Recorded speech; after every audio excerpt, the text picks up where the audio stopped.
What is up, everybody? I'm NoLuxGiven here with your afternoon snap, and today we're going to focus on Spider-Man plus Absorbing Man as a combo, which was really big before Zabu was nerfed, but it can still be an important part in my current Galactus list. And one of the reasons that this combo is so important is for Sinister London, which it's just one location in the game, but it's a really awkward location because it generally makes games really high-powered.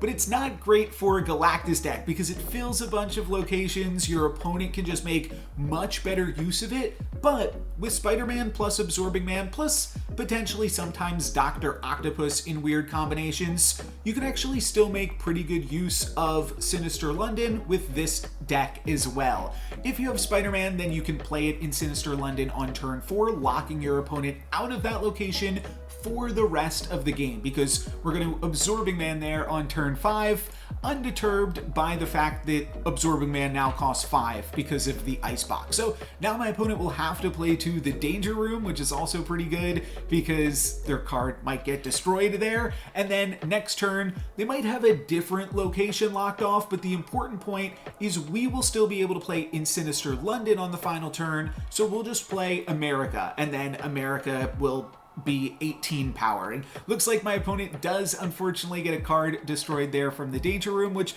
might actually be beneficial for them there, but America should be able to grab the win in Sinister London, and we've already won in the Icebox because both Spider-Man and Absorbing Man landed there, though as you can see, if Absorbing Man landed in Danger Room, we'd still probably be okay, and my opponent's able to do a pretty good job adding power to the other lanes with Ironheart and Patriot, but it's still not enough to overcome the fact that only I got to use Sinister London this game. Here's another example of when you might be able to utilize Spider-Man plus Absorbing Man.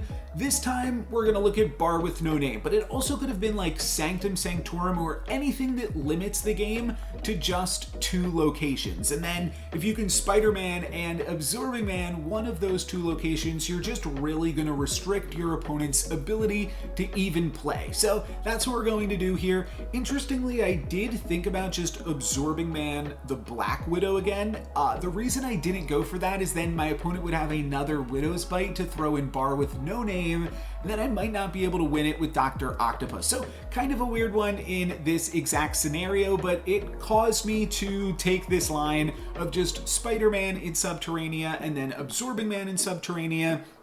And that's going to be enough to win that location, and then Dr. Octopus will hopefully be enough to win in the Bar with No Name. And if we jump ahead a second, we will see that my opponent actually played Nick Fury on turn 5 into Hell's Kitchen. So they have 3 more 6-cost cards in their hand, and that means Dr. Octopus should be able to win us in that first location. Unfortunately, my opponent is going to retreat, so we won't actually get to see what Nick Fury gave them, but yeah, smart move there by my opponent. We probably would have won.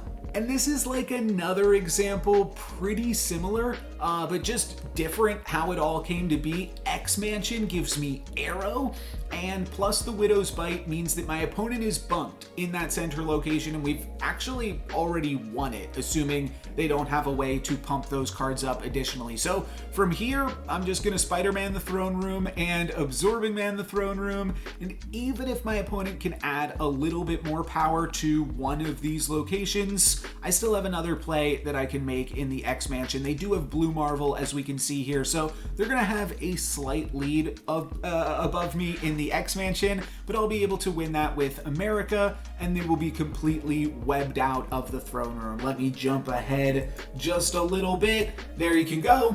Easy victory. On the topic of Absorbing Man, let's finish this video off with one more fun game. On my wave turn, my opponent plays an Arrow to move over my Galactus, but we're still able to play Absorbing Man to now be the new Eater of Worlds, and it's Absorbing Man on Onslaught Citadel with a Null in my hand. So we'll have an easy time from here winning this one. We're just going to take it for 4 cubes as my opponent is going to wind up retreating, but still a pretty good showing for the Absorbing Man. That's going to be it for me today. Thank you guys very much for watching. I'm NoLuxGiven. Peace.